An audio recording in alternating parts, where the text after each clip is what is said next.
Did you dress up for us?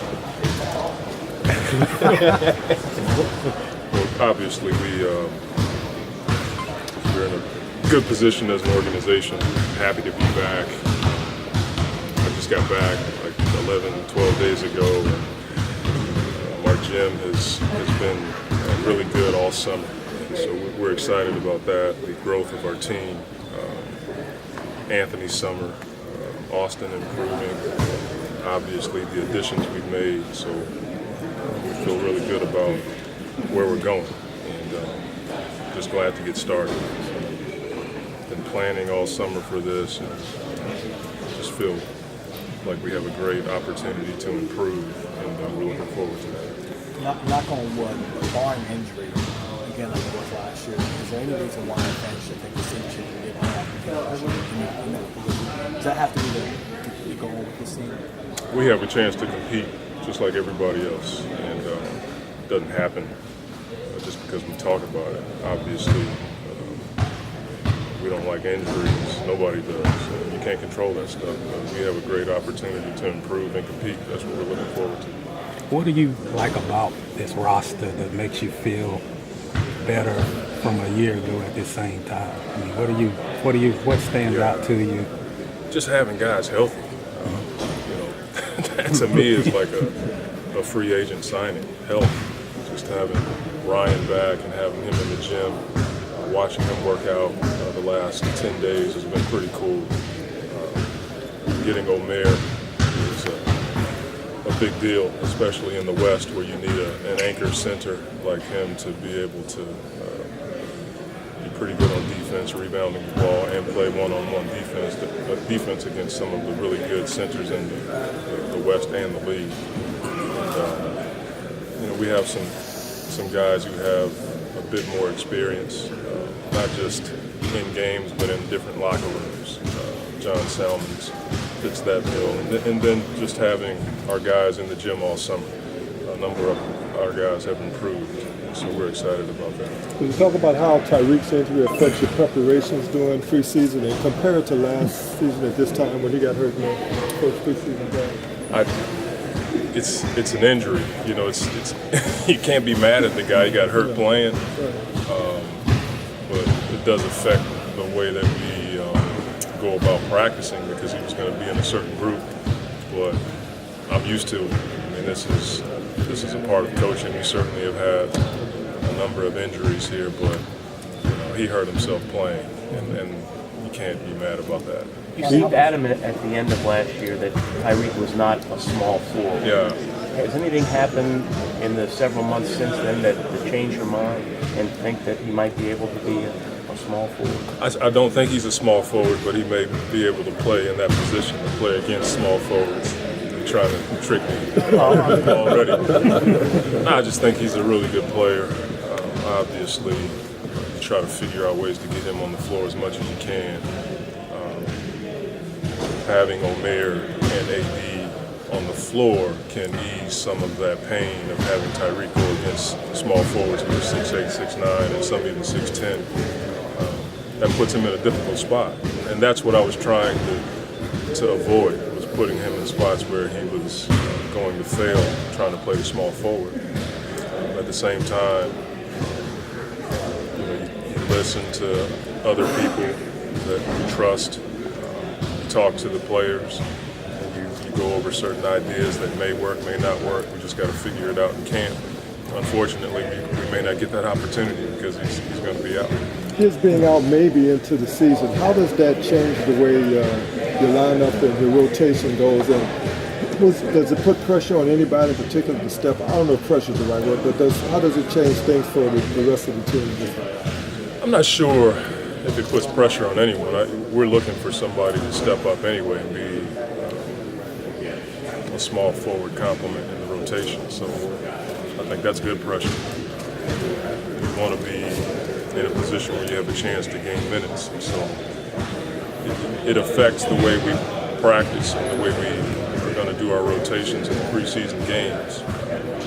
And Tyreke's been a guy who's really tried his best to get back on the floor sooner than the prognosis would tell everyone. So I think he's going to try his best to get back before, but I'm not sure if it's going to work out, but I know he's going to give it a try. How much do you think the Team USA experience gives you a better coach? What do you think? I don't know. I'm sure it has affected me in a positive way. Just being around different styles, talking to different players, it just rubs off on you. Anytime you're in an atmosphere like that, where the practices and the games and the film sessions are at a high intensity level every day, you're going to get better. And I was more confident coming out of the USA practices and their film sessions and games just based on what other players and coaches said about me and how we operate here. That affirmed some of the things we do here well, but it also gave me an opportunity to get better at some of the areas where we need to improve. So I think anytime you're in that atmosphere, you're going to get better. You know, in your profession, some guys get better opportunities than others, different teams, different ownership. How appreciative are you that you are going into your 5th season without being in the playoffs for the last 4? And I don't take it for granted. For sure, a lot of that stuff you just can't control. It wasn't like we planned to have all the stuff happen to us the last 3 years. We made it our first year in a season where nobody thought we were going to make it that year. So we take confidence from that, and at the same time, I think we won games that we shouldn't have won the last 3 years, and we lost some we should have won, but that's just sports. So I don't know if you use that to grade anything or to compare it to anything. I'm thankful, and I always have been thankful to have the job I have. You won 11 of the first 12 games that first year. How important is that, a fast start for the team moving forward? It's funny because nobody expected that, for sure. We want to win every game, but obviously that was a big deal for us to get off to a good start. Gave us a lot of confidence in what we were doing. And it gave me a chance to learn from Chris and David, who had already been here and played together, and we were able to mesh styles.